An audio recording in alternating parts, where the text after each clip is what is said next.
Ya chicos, hoy día nos corresponde tener la clase de lesiones labiales y periorales en el marco de toda la patología de mucosa oral. Y vamos a comenzar con esta zona anatómica que debemos conocer bien por nuestra área de profesión, desempeño, y donde se sitúan varias cuadros clínicos que son bien comunes, que podemos notar en nuestra práctica clínica. Hoy día vamos a ver tres cuadros que son dentro de los más prevalentes. Hay muchos más claramente, pero lo vamos a acotar a estos tres enfermedades hoy día. Para empezar, un poco de recordatoria de anatomía normal, ¿cierto? Del labio. En la anatomía normal del labio, recordemos que esto es para que ustedes puedan diferenciar de qué es lo patológico de lo normal.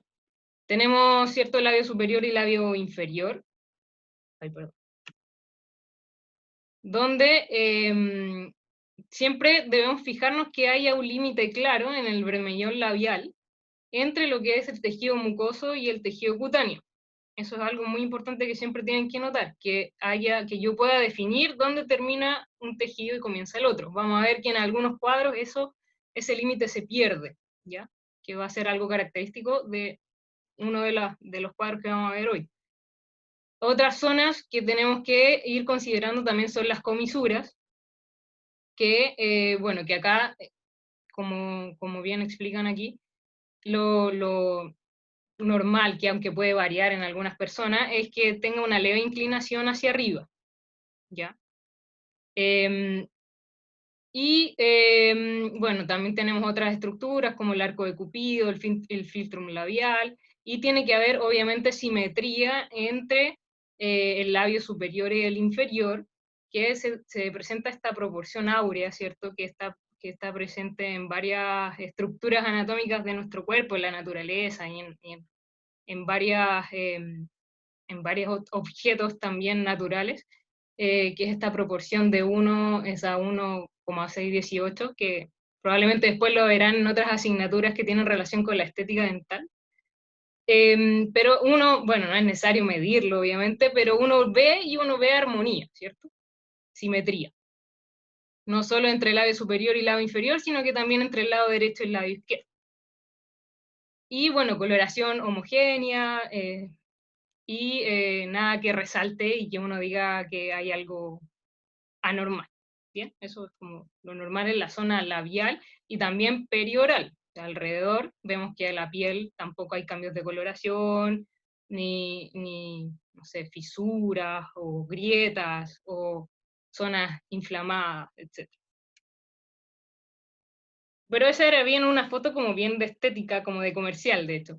Pero tenemos que ver que también casi siempre vemos fotos, y que suele pasar mucho en la fotografía de libros o la fotografía clínica, que vemos razas blancas, ¿cierto? Que puede ser quizás lo más común, pero no nos olvidemos que también tenemos otras razas, otras coloraciones de piel, donde quizás los colores no van a ser tan rosados o, o más con esa tendencia o esa paleta de colores, sino que tenemos otros colores más con tendencia a lo café, pero que eso no significa que sea normal, sino que es propio de la raza de la persona, ¿cierto?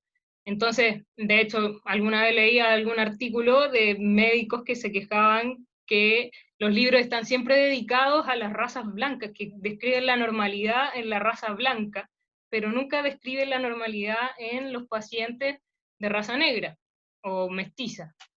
Entonces, debemos conocer o interpretar también la normalidad en pacientes que vienen de otras, o que hoy día también es muy común en nuestro país, de otras nacionalidades. Bien, aplica para ambos casos. Bueno, entonces, hoy día vamos a ver tres cuadros clínicos. El herpes labial recurrente, que ya lo hemos mencionado harto durante nuestras clases, pero hoy día ya lo vamos a ver más descrito en lo clínico, y vamos a ver más fotos. El herpes labial, ya hemos también mencionado el herpes intraoral, pero hoy día nos vamos a dedicar más a la zona labial y perioral, así que vamos a ver esa presentación del herpes. La queilitis angular, que es un cuadro que se presenta en la comisura del labio, y la queilitis actínica, que es un cuadro clínico que se presenta frente a la exposición crónica a la luz solar. Bien, así que vamos a ir viendo uno por uno. Y enfocándonos más bien en lo clínico, ¿ya? Y teniendo en cuenta siempre todo el proceso del método diagnóstico. Vamos a partir con el herpes labial recurrente, que de los tres es lejos el más común que vamos a ver en nuestra práctica clínica y también en nuestra vida diaria, que nos podemos topar ahí con historias dentro de nuestro ambiente familiar, conocidos, amigos, que también nos van a preguntar siempre qué se pueden ahí echar en sus herpes labiales recurrentes, o también dentro de los compañeros, es muy frecuente en los periodos de estrés ahí en la facultad ver a muchos colegas con sus herpes ahí recidivando. Ya, ahora vamos a ver la explicación. Bueno, aquí hay algunas fotos de la presentación, lo vamos a escribir más en detalle después, pero ustedes ya con estas imágenes se pueden fijar, y bueno, ya lo hemos conversado en otras clases, cómo se presenta. En este caso vemos dos sitios anatómicos distintos, en dos pacientes distintos. En labio inferior, aquí vemos una lesión cercana a la comisura, que está afectando bastante grande. Ya una fase un poquito más avanzada, lo vamos a ver más en detalle cómo es el tema de la evolución. Y acá hay otra presentación que ya es el labio superior, ya afectando la zona de no solo el labio, sino que acá la parte del filtrum labial. Entonces tenemos que recordar que el herpes labial recurrente, o también llamado herpes labial recidivante, es su etiología el virus herpes simplex tipo 1, y es la recurrencia del virus herpes simplex tipo 1. Ya lo hemos hablado en otras ocasiones, porque recordemos que la prima infección tiene otra presentación, ¿sí? Que es la gingivoestomatitis herpética, que era esta presentación en toda la boca, que se daba en niños pequeños, era mucho más dramática, por decirlo de alguna forma, que se presentaba en toda la boca, ¿sí? En cambio acá vemos que la presentación es un poco más acotada anatómicamente, y es, como les decía, de los cuadros que vamos a hablar hoy día, lejos el más prevalente. Ahí vemos la epidemiología. La OMS en el 2012 realizó un estudio diciendo que 3.700 millones de personas menores de 50 años en el mundo, o sea, el 67% de la población mundial están infectados. Y otros libros dicen que a los 5 años más del 50% de la población, esto en países en vías de desarrollo como el nuestro, ha estado expuesta al virus. Y que ya a los 15 años el 95% ya estuvo expuesta, y casi todos a los 30 años. Por lo tanto, se dice que hay dos picos de exposición al virus herpes simple, tipo 1, que es en la infancia, y luego en la juventud, en las edades que acompañan el proceso como de adolescencia o el paso universitario. Y esto es porque el contagio es vía contacto, vía saliva en realidad, a través del contacto, porque el virus está presente ahí, o a través de contacto con las lesiones que están activas, las lesiones periorales activas. Ojo que un paciente puede estar infectado pero asintomático, y puede estar contagiando igual vía saliva, o puede estar contagiando con las lesiones activas, como las que vimos en la fotografía. ¿Ya?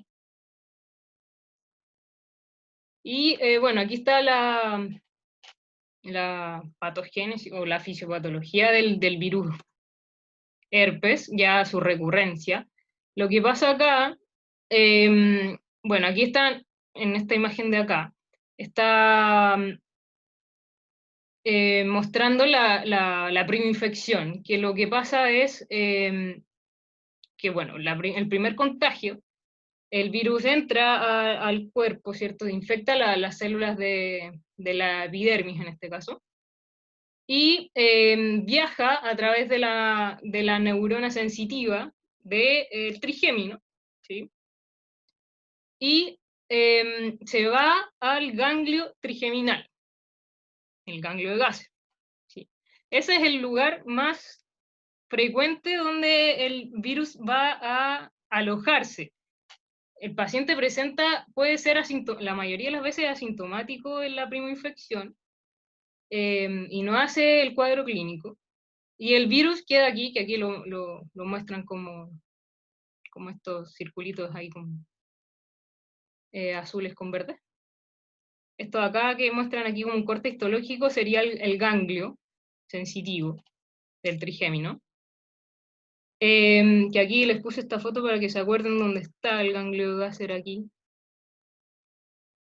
Que, como les digo, es la zona más frecuente donde se puede alojar el virus, pero también puede alojarse en otros lugares. Puede ir a alojarse más hacia el núcleo sensitivo, hacia el asta dorsal medular, etcétera, pero ese es el lugar más común. Y se queda aquí latente, o sea, se queda como esperando el momento para volver a atacar.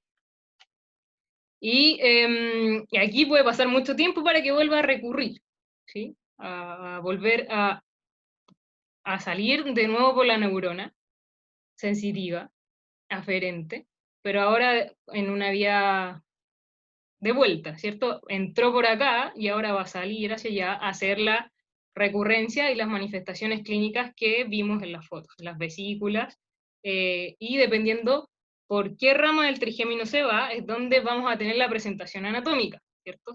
Recordemos que el trigémino tiene 3 ramas, la oftálmica, la maxilar y la mandibular, y dependiendo por qué vía nerviosa se va los virus, vamos a ver dónde el paciente va a tener las lesiones, ¿ya? Entonces, si vemos el labio inferior, es porque se fue por la rama mandibular. Si vemos el labio superior, es porque se fue por la maxilar. Y esas son como las más comunes. Puede irse por otras. Incluso puede irse en casos donde los pacientes están muy inmunocomprometidos, puede irse a causar encefalitis o meningitis, pero hacia el cerebro, ¿ya? Y esta latencia, como acá dice, está mantenida por el estado inmunológico del paciente, o sea, el virus puede permanecer aquí mucho tiempo controlado por el sistema inmunológico, y sí, controlado, pero de repente pasan factores desencadenantes donde ya no se puede seguir controlando y ahí el virus aprovecha, es una infección oportunista, y hace de la suya y se va a hacer la manifestación clínica, ¿ya? Que nosotros vemos ahí frecuentemente en el labio inferior, lo más frecuente. Bien. ¿Y cuáles son esos factores asociados a reactivaciones? Que en el fondo pueden ser muchos, como vemos ahí en todos esos, que si ustedes los ven ahí, son casi la mayoría asociados a compromiso inmunológico, o sea, son casi todos factores que van a afectar de una u otra forma el sistema inmunológico de nuestro paciente, lo van a comprometer. Entonces, van a afectar esa barrera de alguna forma que está haciendo el sistema inmune para controlar mantener en latencia ese virus y que no se nos descarrile de alguna forma y vaya a ser la manifestación clínica. Pero a veces pasa esta reactivación que tiene relación con la edad, porque a mayor edad hay más, entre comillas, sensibilidad al sistema inmunológico. Se está reportado en muchos estudios que obviamente entre más añosos se pongan los pacientes, más susceptibles están a tener reactivaciones del virus herpes. La luz ultravioleta, exposición, eso se refiere a exposición al sol, es el único que está como 100% comprobado por estudios que es un factor gatillante de la reactivación o de la recurrencia del virus herpes tipo 1. Es el único 100% confirmado, la exposición solar. Entonces, aquellos que saben que tienen herpes y se exponen al sol, van a tomar sol a la playa, ahí se están exponiendo a una reactivación que está comprobada científicamente que les va a probablemente gatillar una recurrencia de su herpes labial. Estrés físico o emocional, claramente sabemos que esto puede disminuir la estabilidad del sistema inmunológico, fatiga también por lo mismo, cansancio, eso se refiere. El calor y el frío también están reportados como factores gatillantes. El embarazo, esto más que nada por las hormonas femeninas, que también está relacionado con los periodos menstruales, que tiene que ver con los estados inflamatorios y la sobrereacción del sistema inmunológico. Alergias, trauma en relación de traumatismos en la zona. Los tratamientos dentales también están relacionados, pero hay más con los herpes intraorales. Enfermedades respiratorias, fiebre, enfermedades sistémicas claramente, que comprometen, sobre todo las que comprometen el sistema inmunológico, y neoplasias malignas también, ¿ya? Entonces ya con esto nos damos cuenta de que cuando tenemos a un paciente con herpes labial recurrente, tenemos que empezar a pensar qué fue lo que gatilló esta reactivación y hacerlo consciente de que tiene que controlar eso para que estos episodios no sean tan frecuentes, ¿ya? ¿Cómo es el cuadro clínico en sí? Bueno, se caracteriza por, primero, un prodromo, que el prodromo es un periodo que precede a la enfermedad propiamente tal, a la aparición de la enfermedad propiamente tal. Entonces, los pacientes que tienen herpes labial o herpes intraoral, unos días antes de que aparezcan las lesiones empiezan con ciertas sensaciones. Por ejemplo, en el caso del herpes labial, 6 a 24 horas antes de la aparición de las lesiones, empiezan a sentir dolor, pueden empezar a sentir alguna de estas cosas: dolor, ardor, quemazón, picazón, calor local o eritema también, en la zona donde van a luego aparecer las lesiones correspondientes al cuadro clínico, ¿ya? Esto es importante de identificar. Cada paciente tiene bien claro cuáles son las sensaciones que empiezan a experimentar antes del cuadro clínico. Y es importante identificarla y que ellos la identifiquen, porque es en este periodo donde los medicamentos que después vamos a ver hacen efecto, ¿ya? En el prodromo. Después ya no sirven mucho. Algunos sí, después también lo vamos a ver. Pero es acá cuando tienen que actuar el tratamiento farmacológico. Entonces, es importante que ellos puedan identificar esa sintomatología asociada a ese periodo que viene antes de que aparezcan las vesículas, ¿ya? Y bueno, ya después de esas sensaciones, viene la clínica propiamente tal, que como es un cuadro viral, recordemos que los cuadros virales están asociados a la aparición de vesículas, que son múltiples vesículas en este caso, pequeñas, eritematosas, que como están en una zona expuesta de la cara, se rompen fácilmente, generalmente a los 2 días en la historia natural de la enfermedad, y que luego, en esa historia natural de la enfermedad, el proceso es que lleguen a formar una costra, ¿ya? El cuadro clínico es autolimitado. Eso quiere decir que, en el fondo, remite solo. Si es que lo dejamos sin tratamiento, va a curar solo. Los tratamientos farmacológicos son para que dure menos, ¿ya? No es para curar el herpes propiamente tal, porque el virus ya quedó alojado ahí en el ganglio de Gasser, y va a estar ahí para siempre, ¿ya? Entonces, em, no es que vayamos a curar ni eliminar para siempre al virus herpes, sino que vamos a, con los tratamientos farmacológicos que después les voy a mostrar, vamos a hacer más corto el cuadro clínico, ¿ya? Van a durar menos las lesiones, vamos a hacer más rápido el paso a costra, va a durar menos el dolor, el ardor, la picazón, pero no vamos a hacer que no pase nunca más. O sea, puede que sí, si controlamos los factores asociados a esta inmunodepresión, o que el paciente detecte cuáles son sus factores gatillantes y eso, pero no es como que el virus desaparezca para siempre, ¿ya? Y ojo que esta recurrencia puede que luego afecte otro sitio anatómico, ¿ya?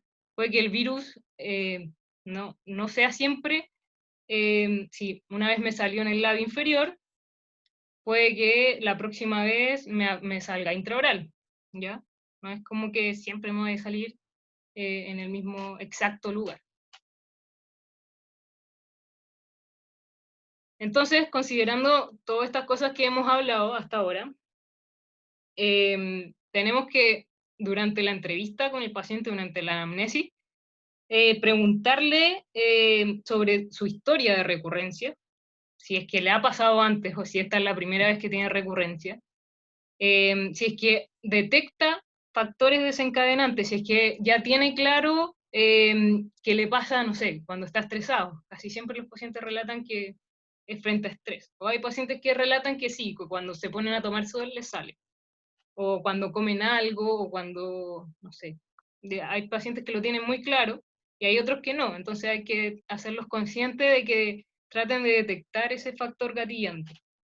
Y nosotros también,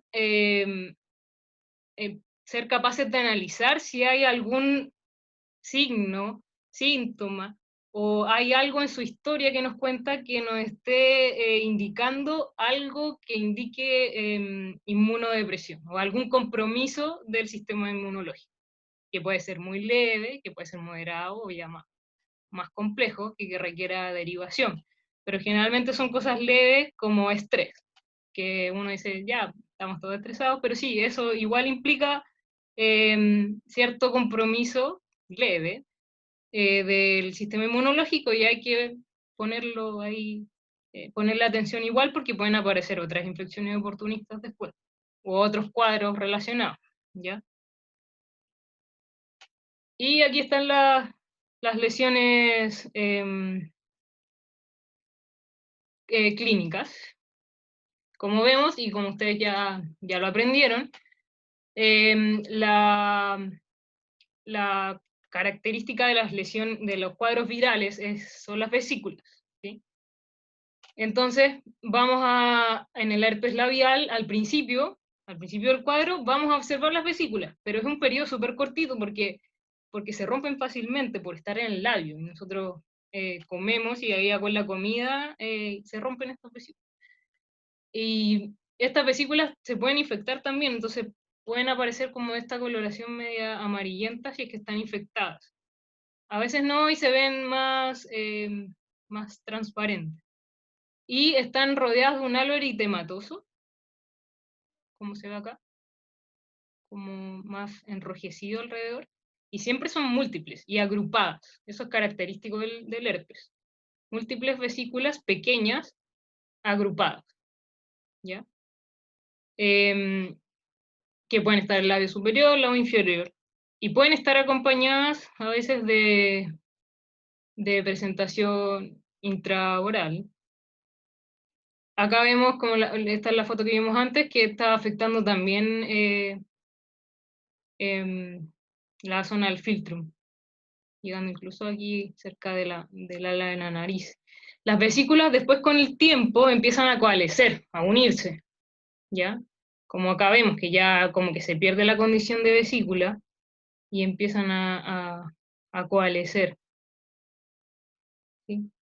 Y ya después empieza a hacerse la costra, ¿sí? Después de unos días. Ahí esa es la foto que habíamos visto en una clase anterior también. Vesículas. Estas vesículas están más limpias, por decirlo de alguna forma. Entonces, vesículas que coalescen, que se transforman más en ampollas, ¿sí? Que después se vuelven costra y cicatriz, ¿sí? Autolimitado. O sea que, bueno, esto fue tratado claramente, porque fue muy rápida esta evolución. Esto fue como en 4 días o algo así. 3, 4 días. Tratamientos. Tratamientos en cuanto a lo farmacológico, hay varias opciones. Lo clásico es aciclovir.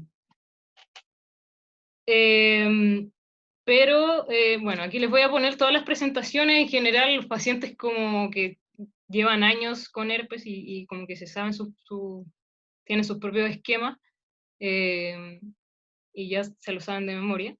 Pero esta es como la presentación clásica. Aquí no sé si, bueno, ahí los colegas dirán si tienen otros esquemas que funcionen o recomendados, o si alguien aquí tiene herpes labial y quiere comentar su propio esquema que le funcione. Pero lo que sí es importante es que son mucho más efectivos, son efectivos realmente los tratamientos farmacológicos cuando son aplicados en el prodromo, ¿ya?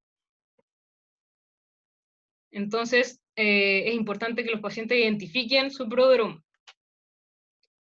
El clásico es el aciclovir de 200 miligramos, ya los comprimidos. La posología, ahí es un comprimido cada 4 horas, por 5 días. Eso es, igual tomar un comprimido cada 4 horas igual es como incómodo, siento yo, a los pacientes. Entonces, está la opción del aciclovir de 400, darlo cada 8, y en el prodromo, eh, dar esta como dosis de choque cada 12 en el prodromo. Y esta indicación de 1 cada 4 es durante el cuadro clínico, ¿ya? Pero durante el cuadro clínico, insisto que no hace tanto efecto como en el prodromo. Hay gente que se toma muchas más pastillas dentro cuando siente el prodromo. Pero ahí, como les digo, va dentro del esquema de que le sirve a cada uno, pero estas son las indicaciones como de libro, ¿ya? Está la opción de la crema tópica, que se aplica en las lesiones, 5 veces al día, y durante 5 días. Y hay una opción del valaciclovir, que es mucho más caro que el aciclovir, pero es más cómodo de tomar, porque se toma un comprimido cada 12 horas, por 5 días. Y en el prodromo se toma una dosis inicial de choque de 2 gramos, y seguido otros 2 gramos 12 horas después. Ya eso es como harto medicamento de una sola.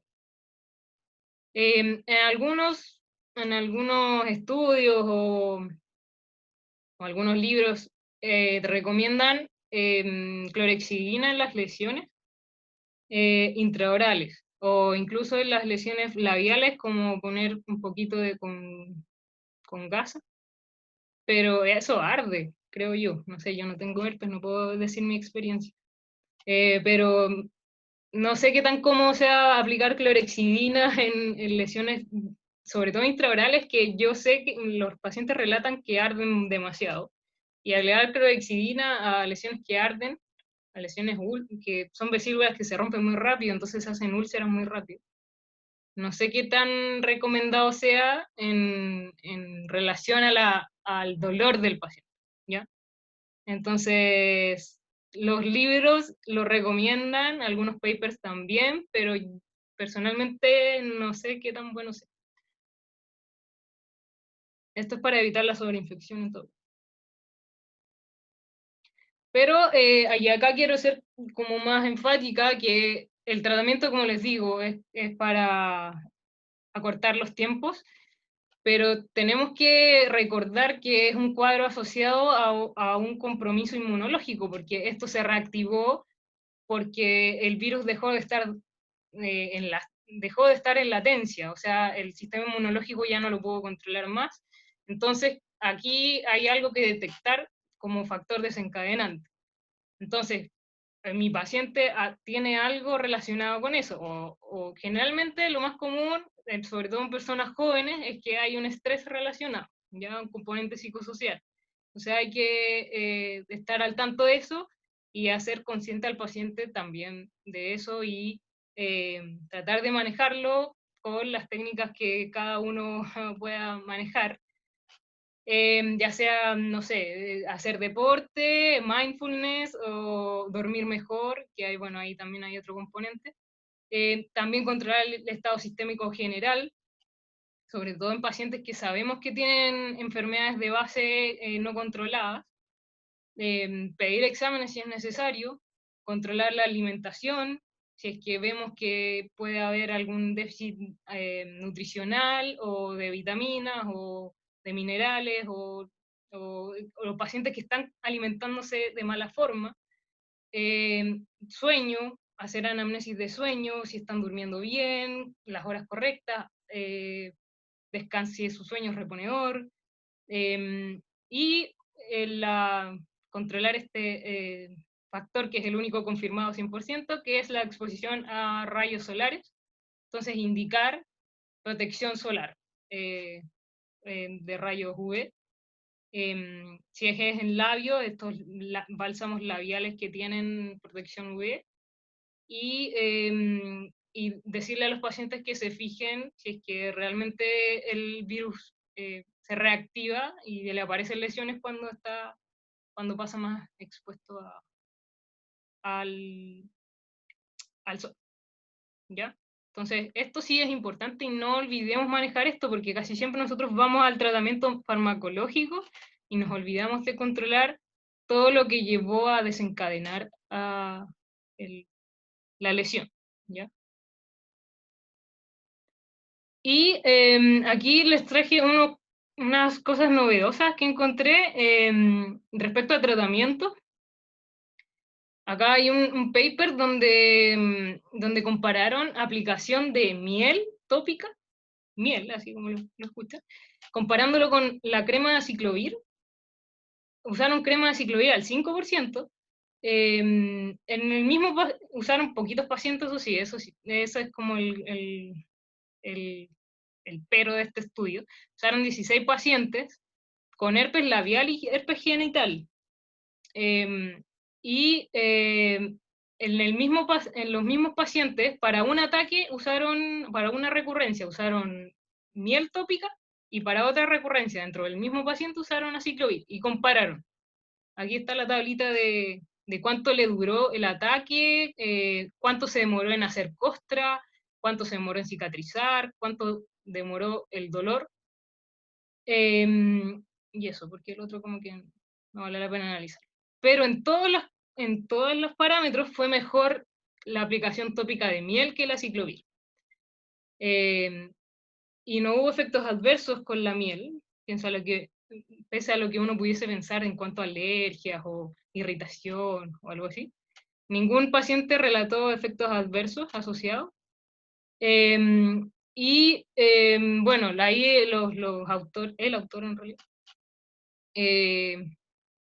le justificaba esta acción por algunos componentes de la miel que estarían inactivando la acción del virus herpes simple, entre ellos el cobre, la vitamina C, el peróxido de hidrógeno, flavonoides y el óxido nítrico, entre otros, que son componentes que tiene la miel de abeja y que podrían estar actuando ahí localmente como antiviral específico ahí.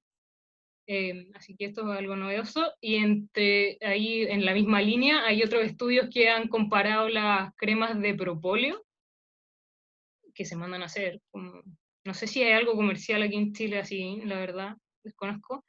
Pero sí sé que hay gente que manda a hacer esta como receta magistral. Eh, También compararon el aciclovir en crema con una crema de propóleo al 0,5%.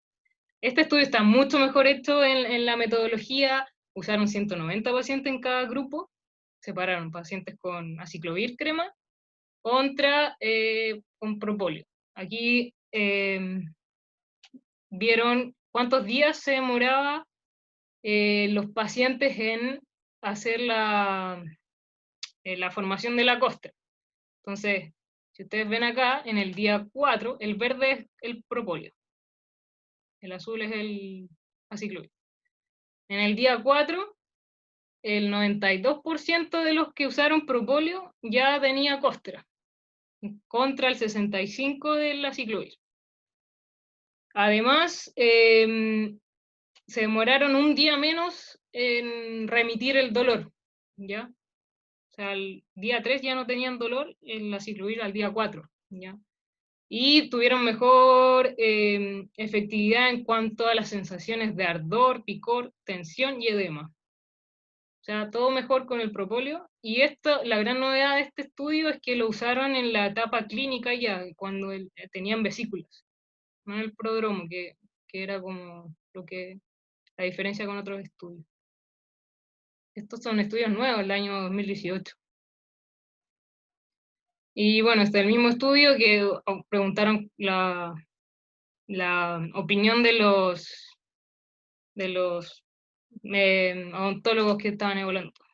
No eran odontólogos, eran médicos, me parece. Eran dermatólogos. Así que, nada, también, todos le encontraron el mejor desempeño al propóleo que al aciclovir. Ya aquí vean los 63% de muy buen desempeño al propóleo en cuanto a la lesión clínica, contra 34,3% de la aciclovir. Así que los tratamientos de origen natural, al parecer, van ganando harto terreno, con evidencia científica. Este último estudio está muy bien hecho en cuanto a la metodología. En comparación, obviamente se necesitan más estudios aún, pero esto es un buen augurio para el propóleo, que a todo esto tiene mucha aplicación, se está usando cada vez más en cosas antimicrobianas, y tenemos ahí una profesora en la universidad, la profe María Teresa Flores, que lo ocupa harto para infecciones odontogénicas. Ahora, sobre todo en teleodontología, le está pidiendo a todos ahí que usen propóleo para los pacientes ahí pediátricos, ella es odontopediatra, que tienen caries ahí penetrantes, que, bueno, como no los podíamos atender de forma presencial, que usaran propóleo y para resolver ahí en sus casas a las mamás con sus niños. Y funcionaba, según lo que ella nos contaba, funcionaba súper bien. Así que bien por el propóleo, y ahí, para que, por si quieren seguir mirando, es una alternativa que promete. Y bueno, aquí hay más estudios que tienen que ver con lo que les contaba de la protección solar, de que claramente los pacientes que se protegen de la luz solar con cremas, con bloqueadores, con bálsamos labiales, tienen menores recurrencias, ¿ya? Redujeron significativamente su recurrencia. ¿Ya? Esto es un estudio que se hizo en Italia.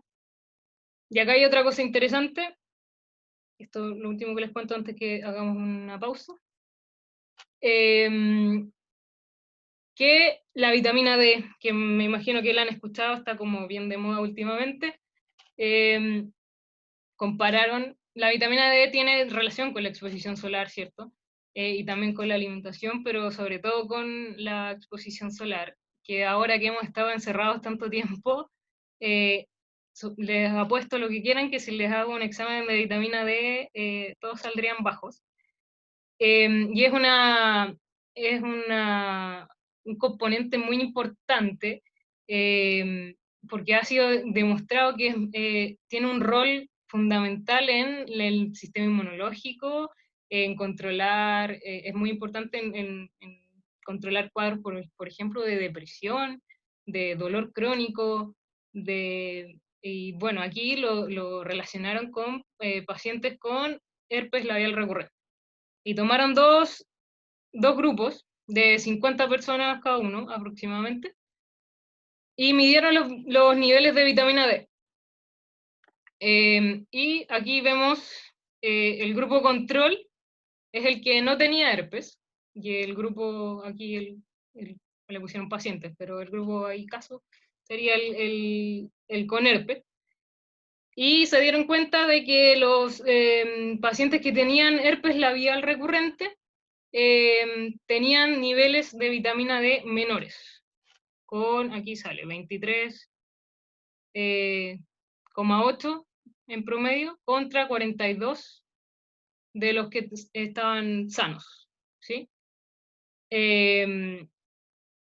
Entonces, eso ya les hace pensar de que además los pacientes que tienen recurrencias de sus herpes labiales tienen niveles, igual es algo que hay que estudiar porque esto está tiene relación con el sistema inmunológico, pero es algo multifactorial, ¿ya? Pero es un hallazgo que encontraron aquí estos investigadores, también un estudio nuevo del 2019, hace poquito, pero también eh, ambos grupos estaban bajos en general de vitamina D, y es algo que la población mundial está, aquí dice, el 96% de la población está baja de vitamina D en relación a los niveles normales, entonces es algo que todos tenemos que hacernos cargo y examinarnos, así que por lo importante que es en la fisiología normal de nuestro cuerpo. Y no, creo que hasta ahora no se le ha dado tanta importancia y nos estamos dando cuenta de lo importante que es, no solo para el metabolismo óseo, que era lo que todos conocíamos desde antes, sino que para un montón de otras cosas, entre ellas su rol inmunomodulador, que aquí se ve reflejado. Bien, así que eso es otra cosa que tenemos que fijarnos en nuestros pacientes que tienen muchas recurrencias de herpes. Vamos ahí a hacer una pausa. ¿Alguna pregunta hasta acá?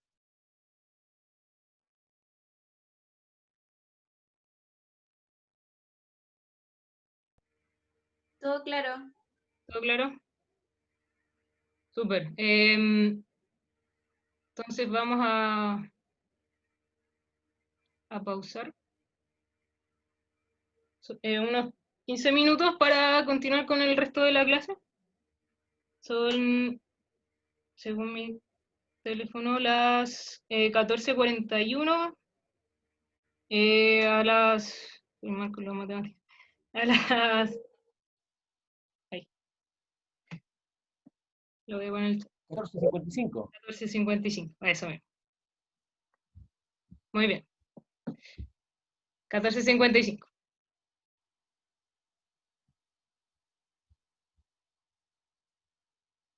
Yo no entiendo, nos vemos. Oye, bueno, ese estudio del Proporia. Sí, interesante. Ah, sí. Ya, voy a hacer un cafecito y vengo al tiro ahora. Bueno, 14:55. sí. Ya, Valentina.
Valentina,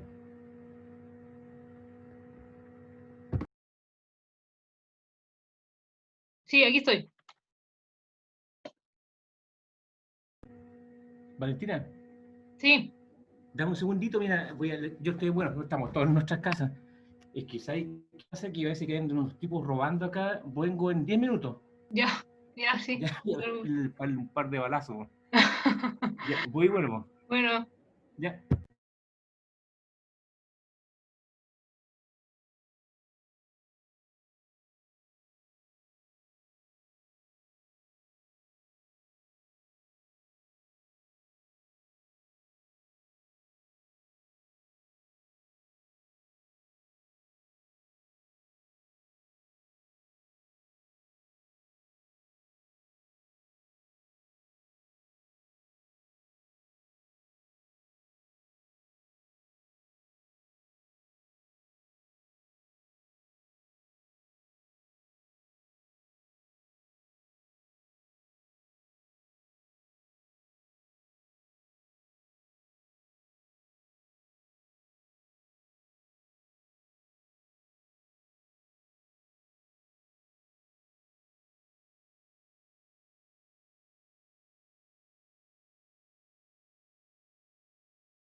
Ya, chicos, vamos a continuar.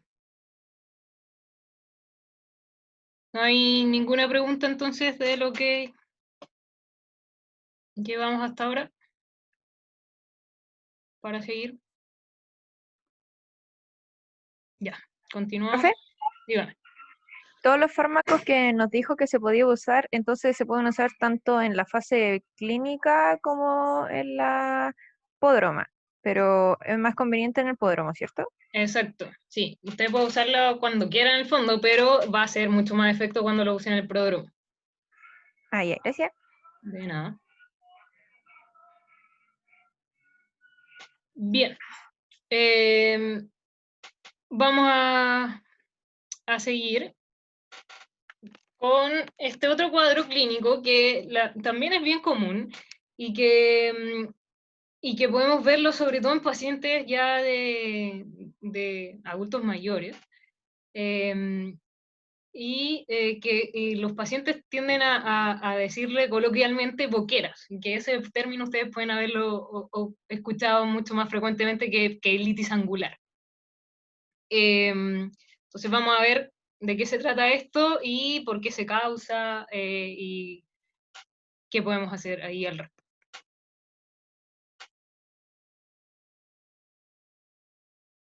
Bueno, ¿qué es la queilitis angular? Bueno, a empezar, queilitis, la palabra queilitis, así solita, significa inflamación de los labios. Y cuando le ponemos apellido angular es porque es el ángulo del labio, entonces la comisura de los labios. Como les decía, esto es un cuadro clínico que tendemos a ver en pacientes ya de adultos mayores. Ahora vamos a ver por qué en adultos mayores. Pero eso no quiere decir que no lo veamos en otro tipo de rango etario, que hoy día también podemos verlos en otros tipos de pacientes, porque también está relacionado con de déficits nutricionales, avitaminosis, anemias, que hoy día se ven más aún porque hay muchos cambios alimentarios que son realizados sin supervisión médica. Gente que se vuelve vegetariana, vegana, sin supervisión o sin orientación adecuada, entonces empiezan a perder, bueno, no solo vegetariano vegano, sino que empiezan a seguir dietas muy estrictas sin tener orientación. Entonces empiezan a aparecer déficits nutricionales, que cuando uno dice déficit nutricionales uno se imagina a alguien desnutrido y no es eso, sino que significa tener déficit de vitaminas, déficit de minerales, y que también se pueden traducir también en cuadros un poquito más graves como anemias o algo así. Entonces, la queilitis angular igual sigue siendo más común en este otro rango etario, que es adultos mayores, porque se da en la zona de las comisuras labiales, generalmente por un origen infeccioso, asociado, por una parte, a organismos fúngicos, hongos, que ahí nosotros ya hemos conversado sobre la Candida albicans, y por otra parte a microorganismos bacterianos, que en este caso estaríamos hablando del Staphylococcus aureus. Pero clásicamente, si ustedes lo buscan en libros, lo pueden encontrar incluso como un tipo de candidiasis. Porque de hecho creo que yo lo aprendí así, como un tipo de candidiasis. Pero si uno se pone como a leer más en detalle, descubrimos estos porcentajes, que el 60% de las queilitis angulares de origen infeccioso son una mezcla de microorganismos fúngicos con bacterianos, de Candida albicans con Staphylococcus aureus, ¿ya? Entonces, no es solo hongo, sino que es como es que tiende a partir como una infección de candidiasis que luego se sobreinfecta. Entonces, por eso tenemos mezcla de microorganismos, ¿ya? Y bueno, ahí vamos a explicar por qué en adultos mayores, por qué es la comisura y qué pasa ahí. Pero también hemos hablado de la candidiasis como una infección oportunista, ¿cierto? insistimos otra vez, aparece la relación con el compromiso inmunológico, que aparece en estas infecciones cuando el paciente tiene su sistema inmune un poco deprimido. Y acá vienen estos otros cuadros de acá abajo que tienen relación con factores que van a llevar a ese compromiso inmunológico, como pueden ser estas avitaminosis, que las que se describen asociadas a estas quelitis angulares son déficit en las vitaminas que vemos ahí, la B2, la B12 y el folato, o el ácido fólico, ¿ya? Generalmente asociadas a cuando dejamos las carnes, ¿sí? O hacemos cambios de dieta con faltas de proteína, tenemos ahí, generalmente, ¿ya? También puede ser que llevemos una dieta desequilibrada comiendo carnes igual, pero tenemos esas vitaminas desbalanceadas, ¿ya? Déficit minerales también, sobre todo de zinc y de fierro, anemias, pero no cualquier anemia, sino que las ferroprivas, relacionada con esto también, el déficit de fierro, y el síndrome de Plummer-Vinson, que es un tipo de anemia ferropriva que se asocia con otros signos, como la glositis y la disfagia, pero es un poco más grave, o sea, es harto más grave en realidad. Es más raro, mucho más raro. Dermatitis atópica también, que tiene relación con esta queilitis por cosas de contacto y de alergias. Deficiencias nutricionales, pero relacionadas a enfermedades intestinales por mala absorción de nutrientes, como puede ser en la enfermedad de Crohn o la colitis ulcerosa, donde no se absorben los nutrientes, a pesar de que a los pacientes pueden estar comiendo bien, pero no hay absorción nutricional, o cualquier otra cosa que a ustedes se les ocurra que puede estar causando algún compromiso inmunológico que esté llevando a esta, finalmente, a esta como invasión o colonización bacteriana, o sea, bacteriana y fúngica. Pero ojo que también hay un 20% que es exclusiva fúngica y hay otro 20% que es exclusiva bacteriana, ¿ya? Así que puede pasar estas tres alternativas de infección en la comisura labial, bilateral. Acá hay otros cuadros o condiciones donde también tenemos asociación con esta queilitis angular, el síndrome de Sjögren, enfermedad autoinmune asociada con trastornos de glándulas salivales, en general de glándulas exocrinas, donde los pacientes no tienen saliva, entonces tienen ahí también un tema con su inmunología local, ¿sí? Como no tienen saliva.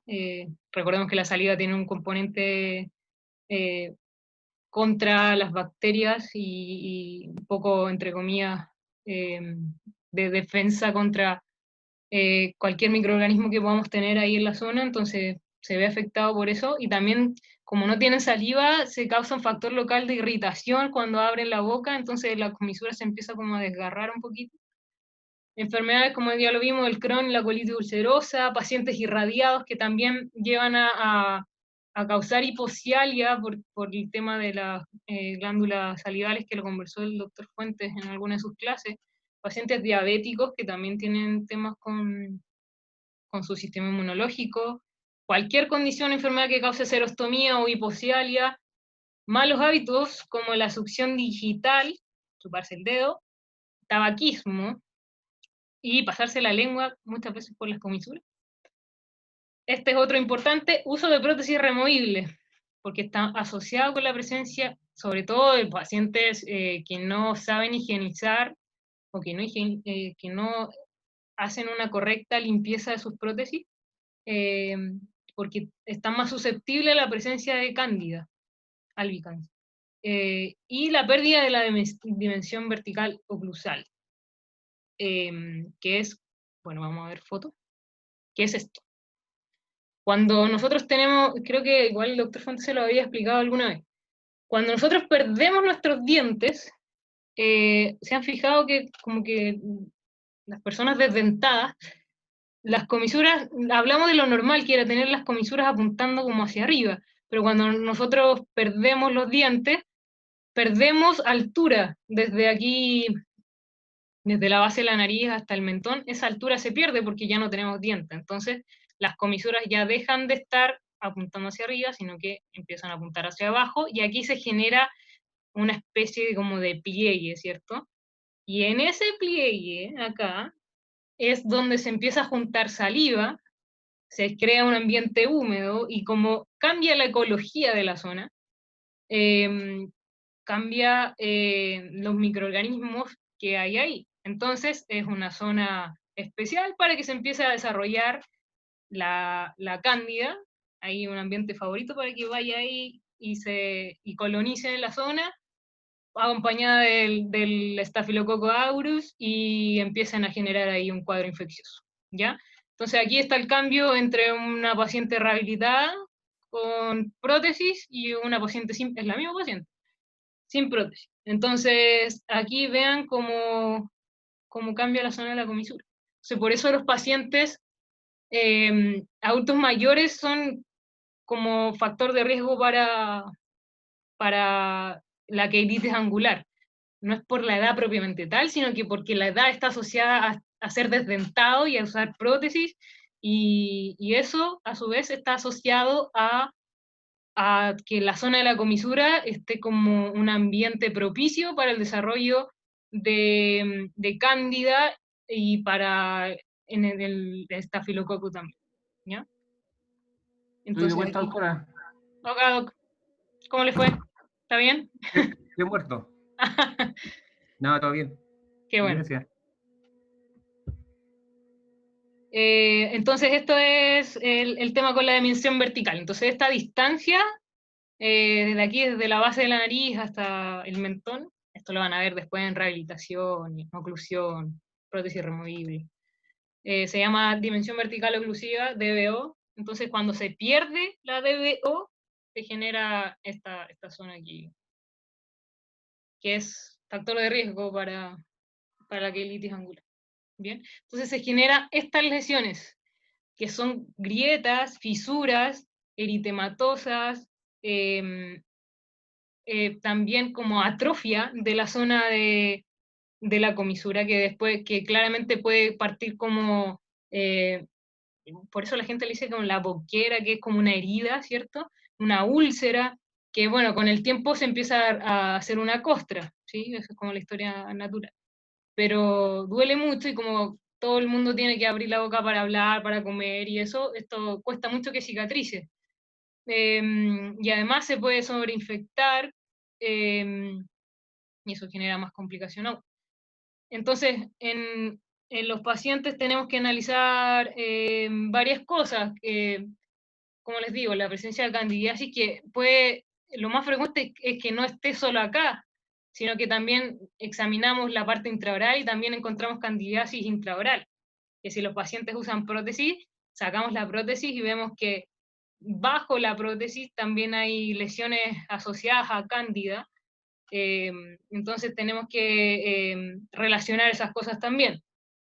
Evaluar obviamente el estado sistémico, qué pasa con si es que nuestros pacientes tienen enfermedades de base diagnosticadas, si es que están controladas, y si es que nos dicen no tener enfermedades sistémicas y son pacientes jóvenes que están presentando estos cuadros, probablemente hay algo que tenemos que detectar. Entonces, pedir exámenes de sangre, pedir niveles de vitamina, pedir niveles de minerales, de electrolitos, que no tengamos miedo de pedir eso, porque nosotros podemos pedir esos exámenes, ¿ya?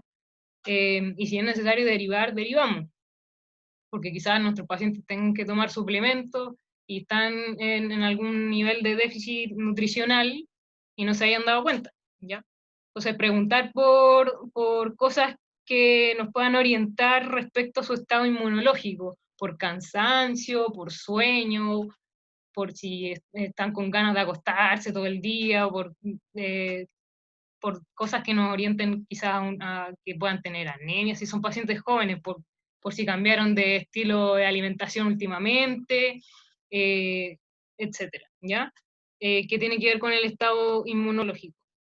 Y también lo que les decía, comprobar sobre infección bacteriana, que esto puede estar mucho más eritematoso que acá. Y lo que les decía de la pérdida de la dimensión vertical, que va a ser claro aquí. Si vemos un paciente desdentado, claramente perdió dimensión vertical, o si sus prótesis están en mal estado, o no sé, pacientes de mayor edad casi siempre están ahí con pérdida de pilares posteriores, que le llamamos nosotros, que es cuando pierden molares de ambos maxilares. Entonces ahí se pierde esta distancia, esta mantención de la distancia entre la base de la nariz y el mentón, entonces la comisura empieza como a replegarse de alguna forma, o plegarse en realidad. Entonces tenemos que analizar todos esos factores, y cuando los analizamos y vemos que están alterados, después tenemos que hacer algo al respecto, pues no podemos quedar así como, ahí está el problema, y después solo tratamos la lesión y listo, ¿ya? Ahí hay otros ejemplos, ven que pueden ir de algo muy leve, como lo que vemos acá, que es apenas perceptible, pero los pacientes se quejan de dolor, ardor, y que molesta sobre todo, y de hecho muchas veces pueden no relatarlo como motivo de consulta, pero cuando nosotros, como les pedimos que abran la boca a veces mucho para hacer nuestros tratamientos dentales, uno ahí se da cuenta de que les molesta, porque dicen, incluso algunos piden si les pueden echar vaselina sólida ahí para que no les moleste tanto cuando estamos haciendo el tratamiento dental, y que no les moleste la lesión. Y ahí uno le empieza a preguntar sobre la quelitis. Pero a veces no es su motivo de consulta principal. En casos eh, más graves, claramente puede ser ese su motivo de consulta, como vemos aquí en esta primera foto. Pero siempre aquí en las comisuras. ¿Ven? Esto está mucho más eritematoso e irritado, y como descamada la zona alrededor. Y si ustedes ven, ya se perdió ese borde que yo les decía que se fijaran, cómo que se puede ir perdiendo el borde de la zona del labio con la zona cutánea del bermellón, por la irritación, la inflamación, bueno, en este caso infección local. Bien. Y esta es una manifestación de un paciente con el Plummer-Vinson, con el síndrome, que es una manifestación oral, que es un tipo de anemia por déficit de fierro, que tiene otras manifestaciones también. ¿Ya? Entonces siempre me indica algo sistémico de fondo, no es como que, bueno, a veces puede ser algo local, o una alergia local y eso, pero generalmente hay que manejar otros factores de fondo. ¿Bien?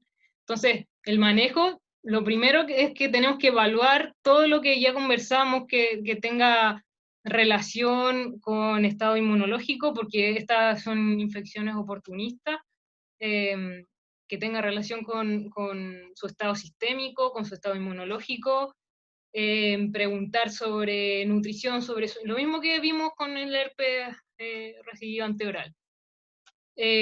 Nutrición, sueño, estrés, alimentación, aquí se vuelve más importante aún, vitaminas y minerales, recordar que la B12, la B2, el folato, si es que es necesario pedir exámenes complementarios, los pedimos, niveles de B12, niveles de B2, niveles de ácido fólico, hemograma completo, niveles de fierro, así nosotros podemos pedirnos el panel completo, si es que queremos, analizarlo, y si es que vemos que es necesario, y después derivar a un profesional para que lo trate, si es que vemos que los resultados están alterados, ¿ya? Porque puede que el paciente necesite tomar suplementos, o cambiar su dieta, o ser, no sé, pues si es que diagnosticamos alguna otra enfermedad sistémica por lo que pedimos. O si es que el paciente ya tiene una enfermedad sistémica y puede que esté mal controlada. ¿ya? Recomendarle que vaya a visitar a su médico, etc. Y además, si es que está relacionado con temas de nuestra área odontológica, como puede ser que el paciente es portador de prótesis removible, evaluar eso también. Si es que hay otras lesiones de candidiasis oral, manejar eso también. Es muy importante la higiene de la zona, higiene oral, higiene de la prótesis, educar a los pacientes sobre cómo limpiar sus prótesis dentales. Generalmente, bueno, no sé si siempre hay en todos los pacientes a los que se les entrega una prótesis dental, todos están bien educados en cuanto a la higiene de esas prótesis dental, si es que todos se las sacan en la noche para dormir, si es que todos usan, no sé, las tabletitas efervescentes para desinfectarlas, o si es que todos usan un cepillo distinto para cepillarlas y cepillan con otro cepillo sus dientes. Todas esas cosas, no estoy tan segura, y creo que no es así, de hecho, que todas reciban información sobre educación de higiene respecto a prótesis dental. Entonces tenemos que insistir en eso si es que es el caso del paciente que está con quebilitis angular. Y si es que está con problemas de dimensión vertical, también tenemos que resolverlo, porque si no esto va a volver a aparecer y volver y volver y volver. Si es que hay un problema de malos hábitos, también resolverlo, ¿ya? Y bueno, lo que les decía de la interconsulta, si es que es necesario hacer derivaciones, también es importante hacerlo. Bien. Ahora, para tratar la lesión propiamente tal, hay alternativas en cuanto a antimicóticos, que bueno, eh, insisto que es importante manejar los factores sistémicos y los factores que nos llevaron a esto. Ya no nos quedemos solo con la cremita de antimicóticos y qué es lo que suele pasar. Pero están estas alternativas de tratamiento local para las lesiones que son provocadas de alguna u otra forma por Cándida, que es el gran representante de los hongos en la cavidad oral. La anistatina en ungüento de 100.000 unidades internacionales es la más barata, por lo tanto es como la que más se indica para lesiones por cándida o en candidiasis, y se aplica cada 8 horas por 14 días. Ahora eso se controla cada 14 días porque puede que necesite más tiempo y porque son difíciles de erradicar las lesiones por hongos. Y no es la que mejor funciona, pero es la más barata. Lo que mejor funciona es el miconazol. Pero el miconazol, el gran representante que se usa como en la cavidad oral, que es un gel, que es el Dactarin gel, este de acá, el que viene en 20 gramos en gel, es súper caro. Pero si es que los pacientes pueden comprarlo, se les da. Pero hay una opción, que esta opción se puede hacer en receta magistral, o sea, uno hace una receta para que se mande a hacer a la farmacia, que esto lo usa la doctora Cordero, me dio este dato para que sea más barato para el paciente. De miconazol nitrato al 3% en gel. Eso se pone en una receta magistral y también se aplica cada 8 horas por 14 días y lo controlamos si es que es necesario más. ¿Ya? Hay un miconazol en crema también, pero en gel funciona mejor en la cavidad oral, porque casi siempre las pacientes pueden tener lesiones intraorales además de la queilitis angular propiamente.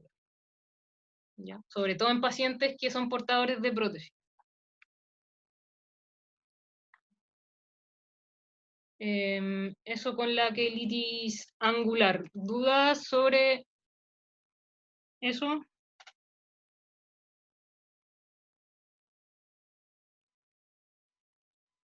¿No? Ya, y la última es la quelitis actínica, que es una lesión en el labio que se da por exposición a...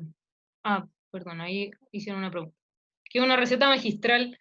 Una receta magistral es una receta médica que se mandan a hacer a la farmacia. ¿Han visto que uno puede mandar a hacer medicamentos a la farmacia?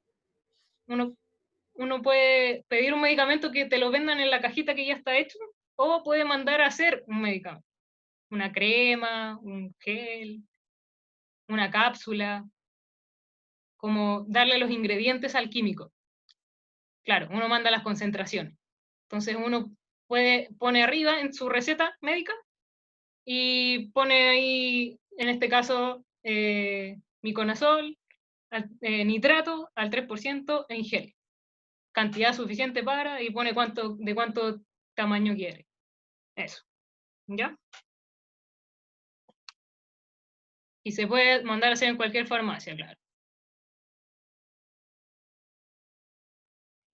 Esa es la idea. Entonces les sale más barato de repente a los pacientes que comprar el producto comercial, pero se demora más, ese es el pero. Bien, seguimos entonces con la quelitis actínica. Bueno, la quelitis actínica, como vimos en la foto aquí, lo más característico es que se pierde el límite. Esta es la que sí o sí se tienen que fijar en el límite mucocutáneo entre el labio y la piel, ¿sí? Si ustedes ven acá, aquí es muy difuso o muy poco definido, e incluso se ve un poco ya como abultado en la zona. Este es un caso bien, o sea, más bien severo, o moderado severo, donde como que ya se pierde la definición en qué es labio, qué es piel, entonces eso es lo característico, y bueno, hay ciertos cambios de coloración y otras cosas que vamos a ir viendo, pero es lo más característico de la quelitis actínica, ¿ya? Que la alteración principal se ve en el vermellón labial, y la etiología es la exposición crónica a los rayos ultravioleta o a la luz solar. Afecta especialmente el labio inferior, y es un cuadro de especial importancia porque es una condición que se puede malignizar, se puede transformar a una neoplasia maligna, ¿ya? Entonces tenemos que hacer un diagnóstico precoz y hacer prevención para que esta lesión no se nos transforme a un carcinoma, ¿ya? La epidemiología es más prevalente en hombres menores de 45 años, y obviamente como está asociado a exposición solar, va a estar asociado a ciertos trabajos que impliquen estar mucho tiempo expuesto a la luz solar. Por ejemplo, trabajar en terreno, no sé, ser cuidador de autos, ser pescador, trabajar en el campo afuera, no sé, cualquier cosa que implique trabajar afuera, en terreno sin techo que te cubra. Obviamente la población blanca tiene más riesgo por su tipo de piel, tiene más riesgo de presentar. Y bueno, aquí vamos a ver algunas fotografías. Como les decía, lo más característico es esta pérdida del límite del vermellón labial, que puede ser aquí como esta, está un poquito más severa, donde no puedo distinguir bien es bien difuso el límite, donde termina el labio y como que se hace uno con la piel, no hay un límite bien definido. Acá está un poquito más definido, pero tampoco hay como este borde del vermellón, como vimos en la primera imagen que les mostré de un labio sano. También se caracteriza a veces por presentar cambios de coloración. Hay distintos grados de quelitis, obviamente entre más severas van a aparecer más cambios anormales. Los cambios de coloración pueden presentar zonas blanquecinas, como podemos ver acá, que indican zonas, ¿se acuerdan de la leucoplaquia? Que era esta placa blanca que podía indicar ciertos ya cambios displásicos que se llaman, que es cuando las células están un poquito antes de transformarse en malignas, ¿sí? Ya se está transformando, hay cambios celulares en el fondo. Hay fisuras o arrugas, que es lo que vemos acá, sobre todo en el vermellón. Edema, también puede haber edema, inflamación, úlceras, eso ya es en los estados más avanzados, puede haber úlceras, incluso sangrantes, costras, y bueno, si nosotros tocamos este labio va a tener una consistencia mucho más firme, bueno, aquí se nota, que si, imagínense que ustedes tocan esto y tiene una consistencia más firme que un labio normal, ¿ya? Y obviamente el tiempo de evolución es lento, esto no pasa de un día para otro, es una exposición crónica a rayos solares por harto tiempo. No es como que un día fui a la playa y me insolé y al otro día tengo el labio así. No, esto requiere meses, muchos meses de exposición solar continua. Por eso se asocia a trabajos a gente que trabaja como al exterior, eh, y tiene este tipo de manifestación. Y sin protección, obviamente. Acá hay otros ejemplos. Ven que acá, bueno, las fotos no están como súper buenas, pero em, ven como que se ve un aumento de volumen aquí en el labio inferior y se perdió mucho de mucosa ya, está como todo como con epitelio cutáneo. Ahí hay zonas costrosas, zonas blanquecinas, este de acá está ya ulcerado y sangrante, pérdida ahí totalmente del vermellón. Aquí igual, pérdida del vermellón, sangrante, costroso. Y este era una lesión, esto, de hecho, después le tomaron biopsia y ya estaba en carcinoma espinocelular. Ya se había malignizado este pedacito, que se ve súper inofensivo, pero ya era cáncer. Entonces, a veces las lesiones se ven muy feas, como esta de acá, y todavía no son malignas, pero lesiones que se ven muy como si nada, porque esto puede ser como que yo pensaría que el paciente casi que se mordió o algo así, pero ya es una lesión maligna, que obviamente es de larga data y está asociada a otros signos clínicos, y a una historia de exposición solar de larga data también, eh, y en la biopsia ya salió que era un carcinoma espinocelular, ¿sí? Entonces, es así de importante detectarlo a tiempo y hacer el manejo correspondiente. Y como es una lesión que se maligniza, se tiene que tomar biopsia, ¿sí?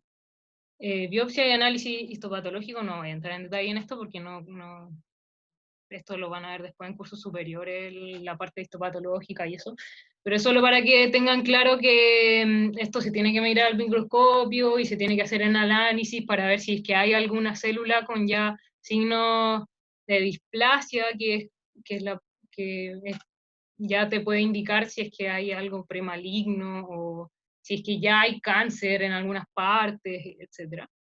Y acá hay algunas características, pero no le dan tanta importancia. Era solo para decirles bueno, que se ve como una atrofia en el epitelio, que el colágeno del conjuntivo se ve alterado, pero nada, es solo para mostrarles que tienen que tomar biopsia y el patólogo lo tiene que mirar al microscopio y hacerle el diagnóstico definitivo de que es litis actínica o de que si que hay en alguna parte que ya se malignizó o está ahí como potencialmente maligna con signos de displasia, para hacer el manejo.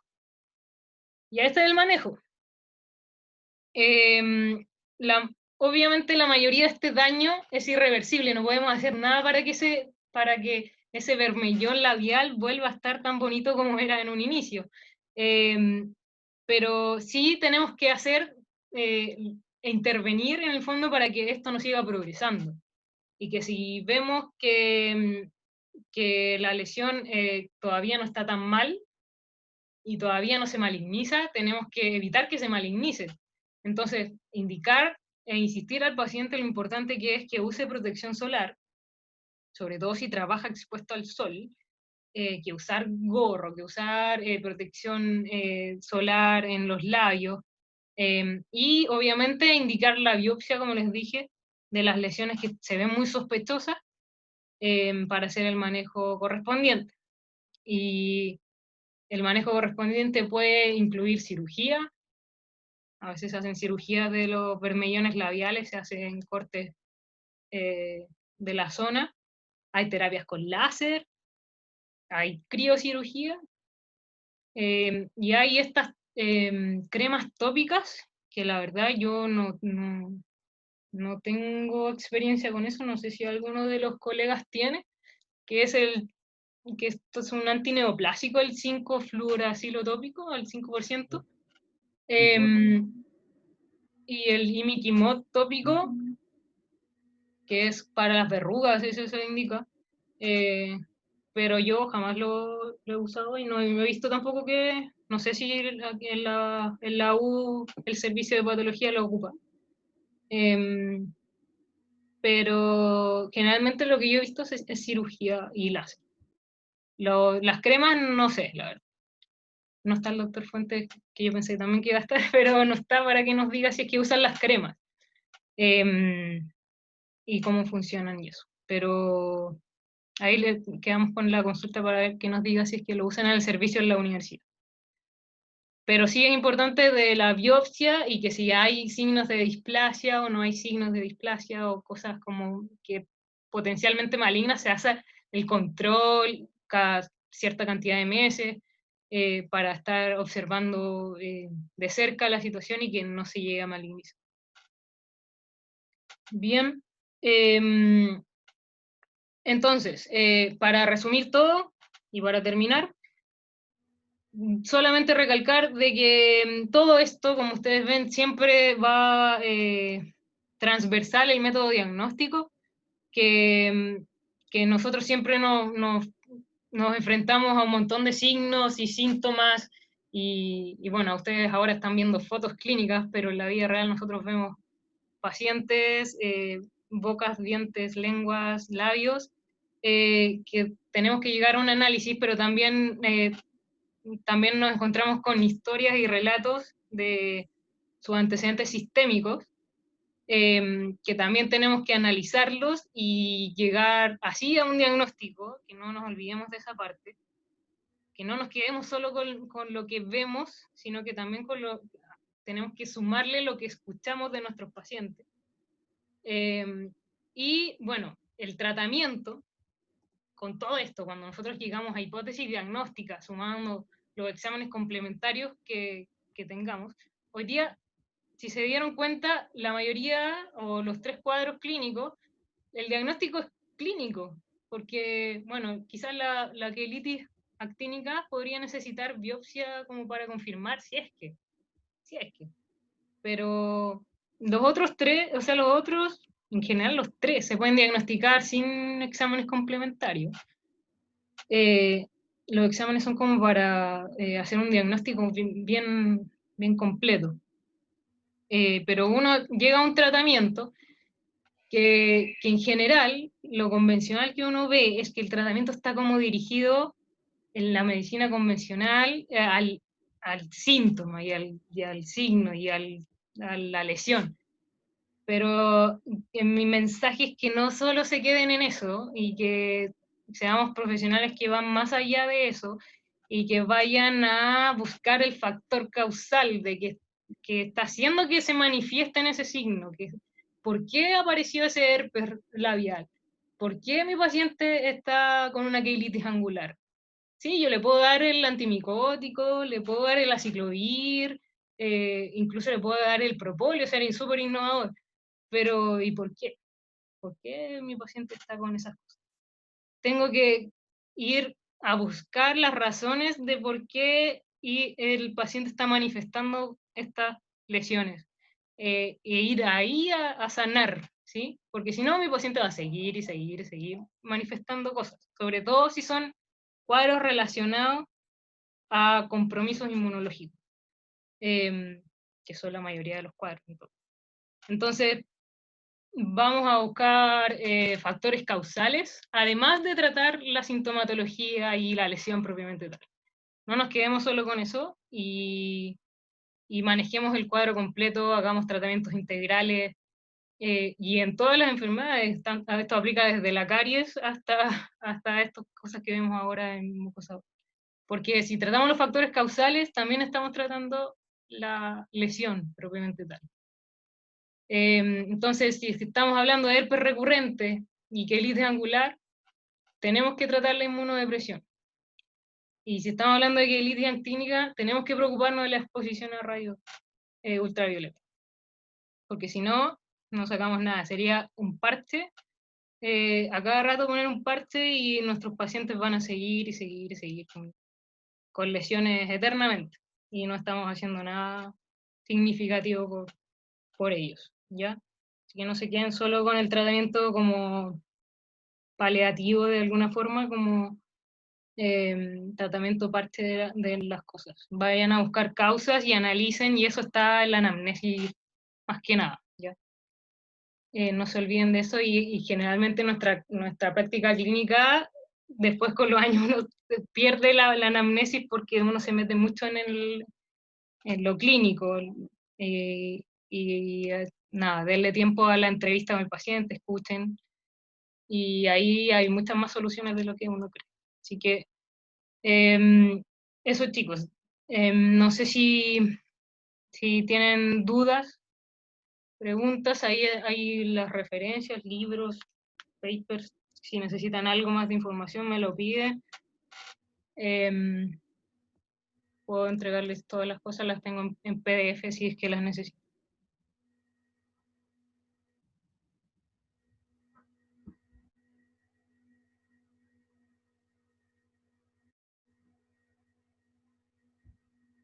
Valentina, Sí. no me logré comunicar con Rodrigo, ¿eh? ¿No? Escucha. Así que no sé, pues, qué podemos hacer para ganar tiempo. Si yo le planteé a Rodrigo que se hiciera media clase mía el lunes, o a lo mejor el lunes mi clase y la prueba el viernes. Sí, igual, yo estuve mirando la prueba y no tiene Ninguna complicación en lo como histológico. Es bien clínica, chicos, para que no se asusten. Ya, entonces tú dirige. Como, no sé, o sea, yo como que no creo que tengan problema para hacer la prueba si es que tienen preguntas clínicas, porque la prueba es clínica, en realidad, no tiene nada de dibujo y cosas. Ah, ya, pues entonces que la hagan, pues. Yo creo que pueden hacerla, sin problema. No sé qué me dicen ustedes, chicos. Ahí. Sí, si queremos hacerla. Profe, es complicado como dar una postura como por el curso, porque nosotros pensamos que nos había ido bien en los dibujos, por ejemplo, y todavía tenemos como, no sé, dudas de repente con cosas tan simples como la dentina esclerótica, o cuando nos pasaron lo de el caso que tenía la prótesis fija con el tratamiento de endo, que hasta ese entonces no sabíamos que no había cámara pulpar, etc. Entonces, son como pequeños detalles que ni siquiera es que no manejemos, sino que los tenemos errados o no sabemos que no los sabemos.